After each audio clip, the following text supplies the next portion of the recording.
ગુજરાત રાજ્યના પોલીસ વડાએ અસામાજિક તત્વોનું લિસ્ટ બનાવવા આપેલા 100 કલાકના અલ્ટિમેટમ પછી ગુજરાત પોલીસ દોડતી થઈ ગઈ હતી। ત્યારે સુરતના ભેસ્તાન પોલીસ મથકની હદમાં આવેલા બંગાળી બસ્તીમાં ડીસીપી ઝોન 6ની ટીમ દ્વારા ફૂટ પેટ્રોલિંગ સાથે કોમ્બિંગ કર્યું હતું।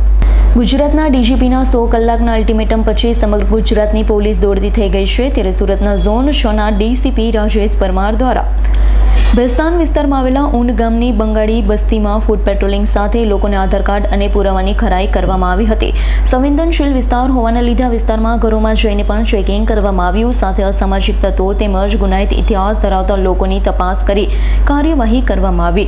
પ્રોહિબિશનના ટપોરીગીરી કરનાર, શંકામંદ ઈસમો, નાસ્તા ફરતા ઈસમો, ઘરફોડ ચોરીના ગુનેગાર, તડીપાર ઈસમો, લિસ્ટેડ બુટલેગર, ચાની ટપરી તથા પાન મસાલાના ગલ્લાની તપાસ સહિતની કામગીરી પોલીસ દ્વારા કરાઈ હતી। આજ રોજ સુરત શહેર પોલીસ કમિશનરની માર્ગદર્શન હેઠળ અમે ભેસ્તાન વિસ્તારની બંગાળી બસ્તીમાં કોમ્બિંગનું આયોજન કર્યું છે।